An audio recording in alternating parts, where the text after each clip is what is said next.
Philippians, the 4th chapter, 4 to 6. Do not be anxious about anything. With thanksgiving, present your request to God. Almighty God wants to be involved in our everyday life, it says here, and He does. And He has been involved in our lives when we serve Him. So, when we we worry about so many things, but He says be anxious for nothing, but just present it to Him and then trust that it's all going to work out. And that's the simplest thing to do sometimes. And I'm a simple person. I'm not a complicated person. I'm just down to the nitty gritty, and even a little child can understand that Jesus loves him. This I know, for the Bible tells us so. And I'm so thankful for that, because I always went to Sunday school when I was a little girl. And I was going to tell y'all today about living in my Appalachian story of when we lived in Mink, holler. And it was a good time. And that was when I was 7 and 8 years old, 19 and 1941, 1942, right along there, because Daddy thought he was going to get called up to the Army, and he wanted to make provision for Mom, so he bought some ground down in Mink, holler, and it had a lot of trees on it. He says, this is the story of Appalachia that happened many years ago, but a true story. So my daddy was a go-getting man in a lot of ways. I mean, he could do things, and it was amazing what he did do. So he bought this place. I don't know how many acres it was, and it had a little 2-room log house on it, which we lived in. And we spent about 2 years there. It had a spring down over the hill, fresh, running right out of the mountains, fresh water, and it was about 2 foot deep, or maybe 2.5, and square, like 3 by 3 or 3 by 4 deep, about 2 or 3 foot deep. And that's where we kept if we had anything we wanted to keep fresh, we put it down as the creek ran on down in crocks, and that would keep your milk fresh and whatever you wanted to keep fresh, because that was your refrigerator. That's the way we did it. So Daddy bought this ground, and it had trees on it, and he told Mom, he said, I'm going to cut those trees. I'm going to cut lumber, and I'm going to ship it to Indiana and build us a house. Well, at that time, see, when Mom she was about 28, and Daddy was about 5 years older than her, 28, 29, 30, 31, 32, 33. He was about 34. I used my fingers. Mr. Weathers, my school teacher, taught me how to do that. I was not good at math. Still not the best, but I got my phone now and my iPad, and I can do all kinds of stuff. I like this scene, and it's gone right now. Let's see if we can get it back. I don't know if we can or not, but we will try. If not, we'll just turn it off. Whatever, there it is. So anyway, Daddy was a go-getting man. And so what he did was he bought a horse, and we loved that horse. And up at the top of the mountain, he plowed it up. And so he had a garden, and we raised garden up down in Appalachia. It was called like the top, it was a plateau. And so he had, he raised pumpkins, and I'll never forget that. And we had hogs down at the bottom of the hill, and when this pumpkins would grow, and they would just grow everywhere, and he had raised corn and green beans and potatoes and all kinds of stuff, which Mom canned a lot, and she would also pick the green beans and put them on a string.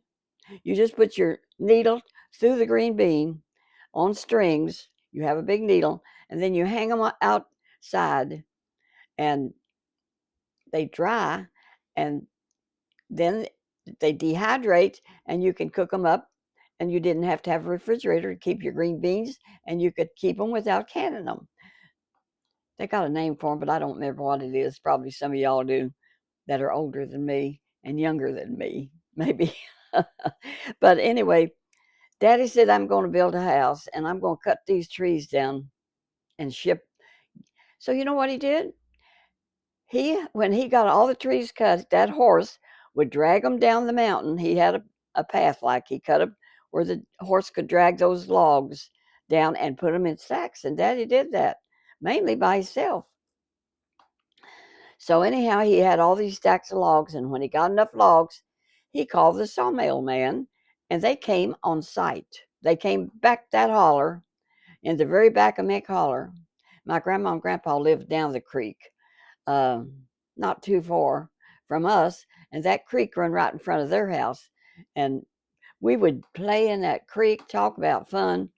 And she had ducks. Grandma Edens had ducks, and those ducks would lay eggs in the creek before it was time for them to get nest. And of the morning, if we would go down Grandma's, we could hunt the duck eggs in the creek, and they would cook them for breakfast. And they were a big old egg, and it'd fill your belly up. So Daddy got this sawmill to come in and saw lumber. So when he did that, we had this great big pile of sawdust. Now, us kids would play in that sawdust and talk about Itchy after you got done. But it was just so much fun climbing around in that sawdust. And then, like we had hogs at the bottom of the hill, and when the pumpkins got ripe in the fall, like it does right now, pumpkins everywhere. We see pumpkins everywhere, and they're cheap this year. There's such an abundance of pumpkins. And so we would roll them pumpkins down to the hill to the hog pen, and you just bust it up and feed them to the hogs, and they loved them. Fact is, Kim, my baby daughter, who has a couple of acres out in the country, last year chickens love pumpkins. Somebody gave her a whole bunch of pumpkins, and she just busted them up and put them out in the chicken pen, and they just peck on them and just love them to pieces. They'd eat those pumpkins. So anyhow, my aunts, mom had sisters, and a bunch of them were still home. A bunch of the boys were still home when we was living in McHoller. And I remember one time Uncle Junior, one of Mom's younger brothers, when he was about 14 or 15, and they had a horse or two, because you had to have horses, because that's how you plowed up your garden, how you plowed for your corn, and they raised cane.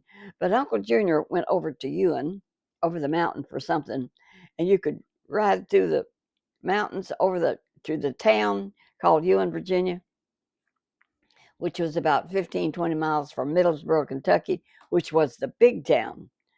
Where if you really need to go to the hospital or something, you had to go all the way to Middlesboro. But he came home late that evening, and it was dark, and I've told it before, but he rode under a hornet's nest and disturbed it. His head hit it, and he got stung all over with those hornets. And he was hurting so bad. He made it on home. His horse brought him on home, and he was swelling so bad, and they didn't know what do you do for that? I don't know what they did except pray. And Grandma and Grandpa, they got on their knees and they prayed for Junior and did all they could. I think they put tobacco juice on him, all over him, and I don't know what all, but I was only like 8 years old. So I vaguely remember how he swelled up and how they didn't know if he's going to live or not. It was so bad. But he recovered, and now he's still alive, I heard, and he's 2 or 3 years older than me, and I'm 92, and so he must be about 94, 95, because he wasn't very old at that time. He might have been only 12. My memory is not that great these many years, but I remember him getting into that hornet's nest and coming on home. That horse brought him on home when he was his eyes swelled shut. I mean, he couldn't get out of bed, hardly. It was terrible. Never saw nothing like it. But I did see Junior when he was all swelled up with them hornet bites, stings. So this morning, changing the subject, James and I went down to that yard sale.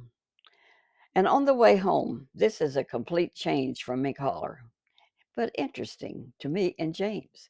But I got so tickled at one of my comments that I got from one of my guys that comments all the time, Dallas.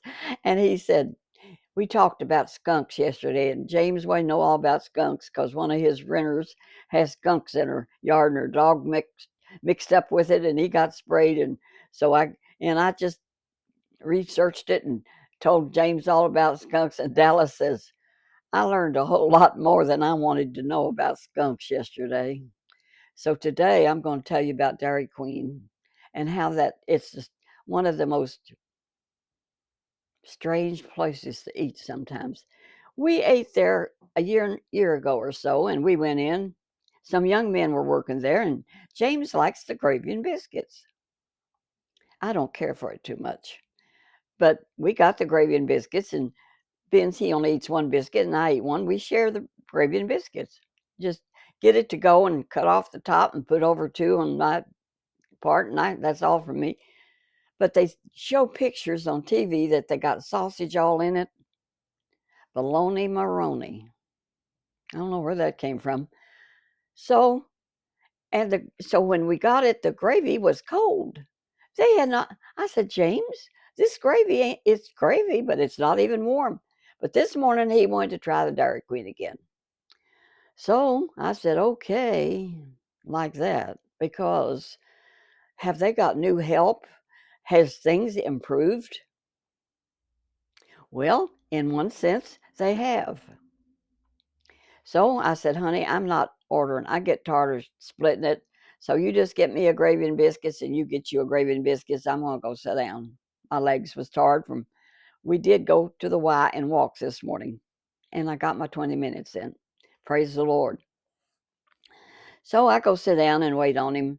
And he finally brings it. And he said, well, I got a whole order for you and a half order for you and a whole order for me. I said, well, that's good, because I can't eat a whole order. I thought maybe he might get me a whole order. I was hungry, but I've never ate a whole order. So I had a half order. A whole order run $3.99. A half order run $2.99. So I opened it up and looked at it. One little biscuit split with gravy on it, and I cut it up with a knife, which James didn't get two knives and forks. He just got one. You're going to learn more about Dairy Queen than you ever cared to know. So it says with sausage, and it shows it on TV with sausage. So I said, honey, you reckon this has got sausage? And we lifted it up and looked at it. I didn't see no sausage anywhere. So he cut his up, and he had to go get another knife and fork. And he saw one, honestly, one little piece of sausage. I said, they're still doing the same thing. And so I cut mine up and looked for a piece of sausage. And there was one little piece, but I lost it somewhere under the gravy, and I never did get to taste it. So I'm laughing, but I said, honey, one good thing about this, guess what? The gravy is warm. It is real warm, which was cold the last time we was down here, but they had a woman working. I said, the lady knew to have the gravy warm. It's warm. So I took a bite and it wasn't bad. But if you want starch for breakfast, go to Dairy Queen and get the gravy and biscuits. You're not going to get any protein out of sausage. They don't put no sausage in that. They may put sausage flavoring because the flavor isn't bad. But I told James, I said, have you ever watched some TV? And anyhow, we was watching some the other day, and this little old woman was saying, it was on that English show, and she was saying, uh, who is it? We watch them all the time, and I get memory lapses sometimes, and that's been happening. But Lord help me, don't get Alzheimer's. I'm praying. So anyhow, this little woman was saying, this woman is always wanting to have uh, tea suppers and invite everybody. Hyacinth, when she tells her husband, be careful of the bicycle down the block, but anyhow, her daddy is always giving them trouble. So this little old woman had moved in where her daddy was at and said, he proposed marriage to me. He proposed marriage to me, and I'm going to marry him. She said, No, you can't stay here. You got to go home. She said, I got a home right here. So this morning I was imitating her and I said, I have went the last time to Dairy Queen.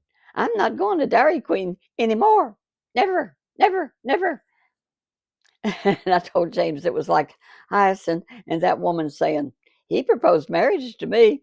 No, you can't. So, no, if James wants to go to Dairy Queen, he can go by himself. If they don't fix their grave, well, how can you tell unless you go, though? If anybody has found sausage in Dairy Queen gravy and biscuits, let me know where that store is located. Then I might go again.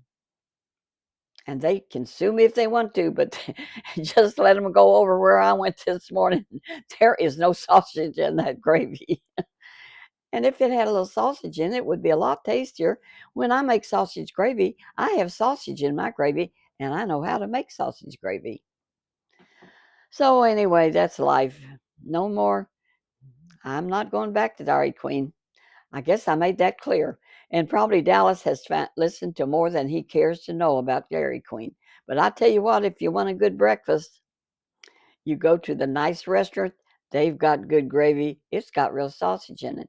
Or you can go to Waffle House. They got sausage in their gravy. I know where they have sausage in the gravy. Or my house. Don't come here though. I'm not in the mood to make gravy. I'd rather go out to the nice restaurant. And that's the name of that restaurant. And they make real good gravy and bacon and biscuit. Yummy, yummy. Not going to do that anymore. Made my mind up. Sometimes there's some things you just don't want to do anymore. And I remember when I made my mind up. But one time we went down to Gatlinburg, Buddy and my sister and her husband, and we was seeing the sights. And there's this big long place you can walk up to see everything. I don't remember the name of that either, but it's, well, y'all know where it is, I guess. If not, so we walk up that thing and it just takes forever to walk up it. It just seems like it's straight up and it takes about a half an hour to get up it. And I was a lot younger. And we get, let's see, what was the name of that? I'm sure some of y'all know. And you've probably walked up it. It's a sightseeing thing. And when we got to the top and we got there, it was clouded over. There was clouds all around. You could see 3 states if it wasn't cloudy, but it was overcast and we didn't see anything. So we just walked back down. And I said, well, that's the last time I'm going there. And then we used to go, and I never went again. Other people went, not me. So anyway, when we went on down to the family reunion, there's Sand Cave down there in Ewan, Virginia, and it's a beautiful place. And there's a park. And so everybody goes up to Sand Cave. We had our motorhomes, Buddy and I, back then, and we'd take our motorhomes down to Sand Cave. And some of the people that were coming in would walk up to Sand Caves, and it would take 2 or 3 hours up there and 2 or 3 hours to get back down. Well, when they told me that, I said, I'm never going. And I was real young then. I never did go. My mom went twice, I think. I think my brother Norman went. Denny went. Tommy went. All my brothers went. You didn't see them for about 4 or 5 hours. So what we would do, Buddy and I, we had the motorhome. We'd just take us a nap while they was gone, or I would read, and we'd visit with whoever wouldn't tackle going to Sand Cave. You would go up to Sand Cave and you take a bottle with you. You're not allowed to do that anymore. This sand cave had like different color sand from the rocks that had disintegrated, and they would fill their bottle up with different colors of sand all the way up. And Mom had 1 or 2 of them, and she filled up her different colors of sand. But if you do that now, you're going to go to jail if they catch you. But see, that's been many years. That's been, what, 50 years ago? I was probably 30 years old, and now I'm 92. Can you believe that? People say, you're 92? I can't believe that. I said, I can't hardly either. Honestly, I really can't, because I feel so good and the Lord is so good to me and I am blessed and I got a wonderful husband. And what am I going to cook today? Well, I thought about it, and then I said, I don't believe I will. I think I'm going to get like Debbie. You know, Kentucky Life with Debbie. She said, I got that new thing, yesterday that I can cook all kinds of stuff in, which I probably will later on during the weekdays. But on the weekends, I don't know. I just don't get in the mood to cook. So I thought to myself, hmm, I think I'll send out for fish, or else we will. It is Friday, and they have the best fish at that one place. And you just get it to go and take it home. I think that's what I'll do. So, Debbie, I'm joining you today. Not cooking. Well, I'll fix a little lunch if he shows up. But for supper, it will be fish. So, y'all have a blessed day. I have made my mind up. No more Dairy Queen. No more Sand Cave. No more walking up that place in Gatlinburg, wherever it is. Gatlinburg used to be a fun place, though it really was. And then it kind of changed over the years. We used to be able to park our motorhome right on the street. You can't do that anymore. You got to get it in a parking lot. And that happened before Buddy went on the evangelistic field. Used to, after our kids got older, him and he was working at GE. He'd come in on a Friday evening and we could drive down there in no time flat. It was not that far away. And we'd go spend the weekend down Gatlinburg. And that was such a fun time. But it wasn't that crowded. But there was a lot of interesting shops and places to eat, and people still like to go down there. The last time we went down there, which was a long time ago, me and James went. So we decided to go to one of those restaurants, like where it's all, you pay for it, and it run like $35 for the two, because you could have anything you wanted, and it was all. And I said, $35? We won't be doing this anymore. But I don't know to eat out anymore, to get anything. It runs you $25 for two people. So every James went this morning to the Dollar Tree. I thought I was done, but I got to tell you this. So everything is now $1.25, but they carry some uh,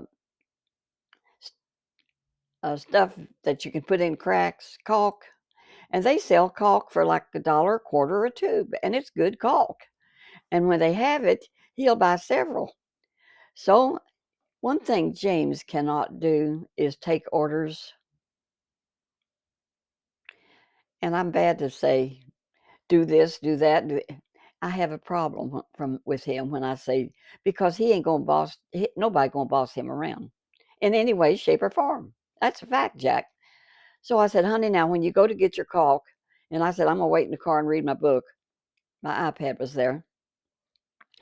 And he said, okay. I said, now be sure and get you a cart when you go in.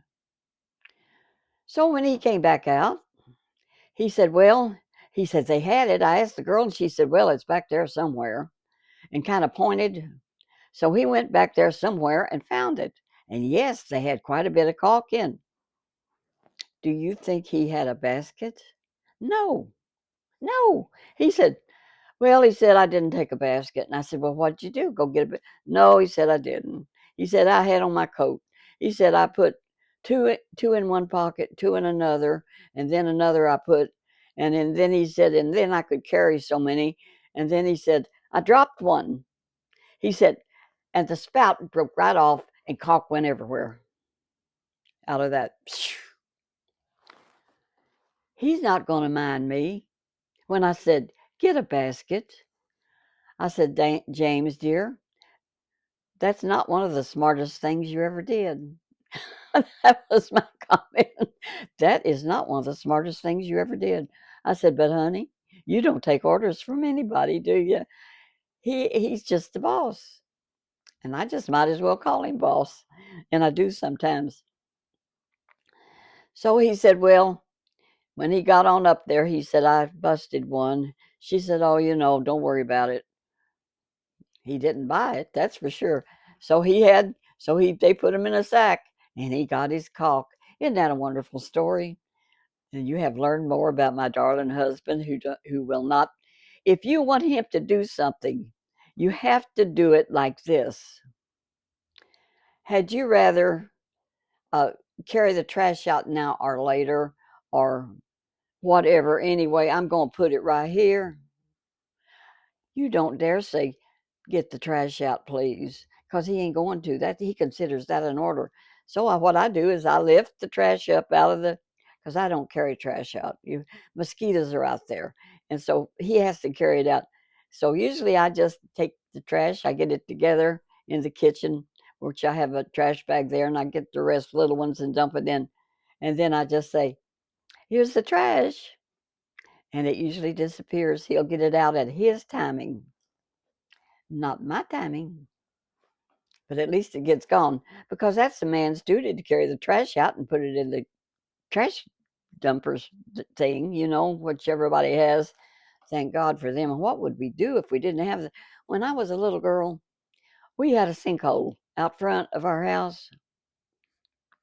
And what do you do with your trash when you're out in the country?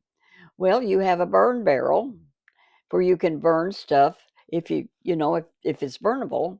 And so you would burn stuff, and that was permissible. Not nowadays. Maybe way out in the country, you still could. But we had a sinkhole.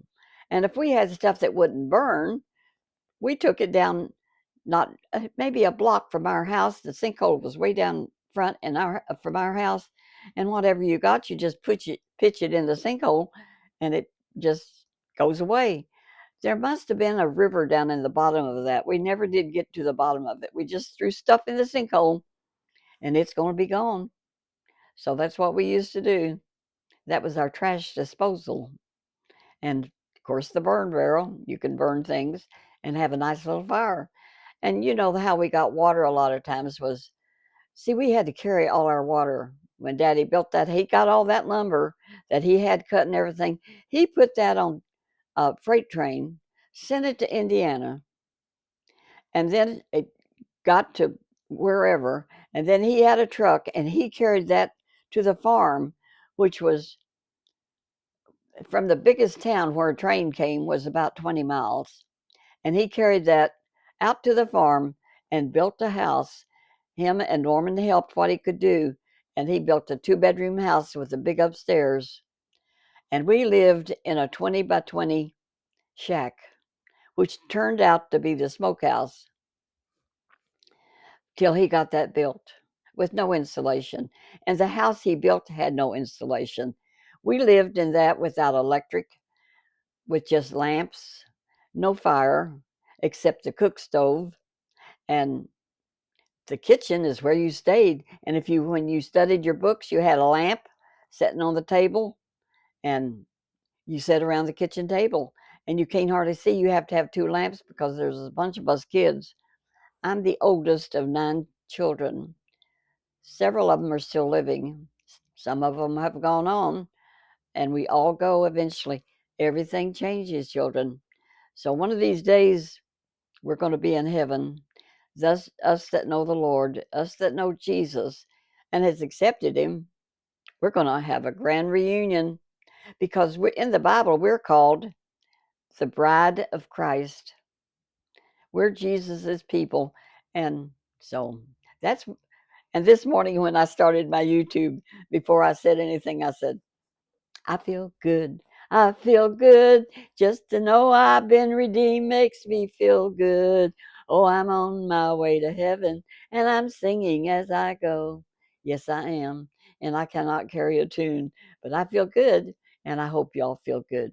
And I'm praying for you that are sick and going to have surgery and all that kind of stuff. Lord be with them. He knows where you're at and he can hold your hand. He has held my hand through many things, and sometimes it felt like he wasn't holding my hands, and I did a lot of bawling and squalling. I had a lot of sorrow in my life, but the Lord did get me through them, and sometimes it was really, really hard. But cheer up, we have a better life ahead of us. And I was thinking about Buddy and how he went too young as far as I was concerned, but he had a dream that he was going to graduate and he knew the Lord was going to call him home. Well, I haven't heard from the Lord that He was calling me home anytime soon. I may live to be 105. I don't know. It's just in God's hands, children. And I call y'all children because you're all younger than me, and it just comes natural for me to call you children. So, you children, stay prayed up and walk that path where Jesus would be pleased with you, because we're all going to be together one day in heaven if we know Him. But there is a hell, and I don't want to see any of y'all go there. But when we're in heaven, there'll be no more tears and no more sorrow, no more pain, no more hurting. It'll all be over. And He said, eye has not seen, ear has not heard what God has prepared for those that follow Him.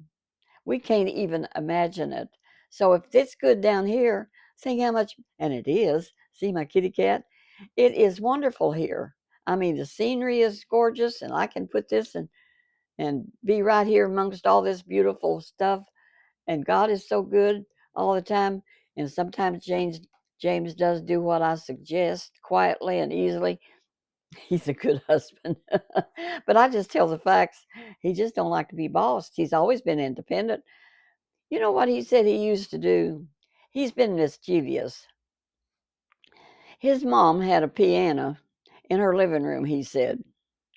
And he said what he would do was, when he was a big guy, teenager, and he would move that piano just an inch a day for a while. And his mother would come in and say, what happened? The piano has moved again. When did what? Who moved the piano? What happened? How did that happen? And she would be so bumfuzzled. And he just smiled and went on, because he just enjoyed tormenting his mother, moving the piano. He confessed that to me. I don't have a piano, but he is still mischievous. He really is. But I love him. We love each other for better or for worse. When you get married, I think it says somewhere there, for better or for worse. And sometimes you have it rough. And you just, that's life. Everything ain't gonna please us all the time anymore. But he does pretty good, and I try to do good. And yesterday when I fixed supper, I made shrimp again and made a crispy salad. And he said, when he was saying thanks for all our blessings and for our food, he said, and thank you, Lord, for my wife being a good cook. So I thought that was sweet. Good one to end it on, when you're appreciated. And I think he does appreciate me. When I heard that prayer, I said, well, thank you, honey. So I'll talk to you later. Maybe tomorrow. God bless you. Tomorrow is Saturday. I don't know what I'll do tomorrow. I just live whatever. We just do the best we can, like I say, with what we got. Bye bye.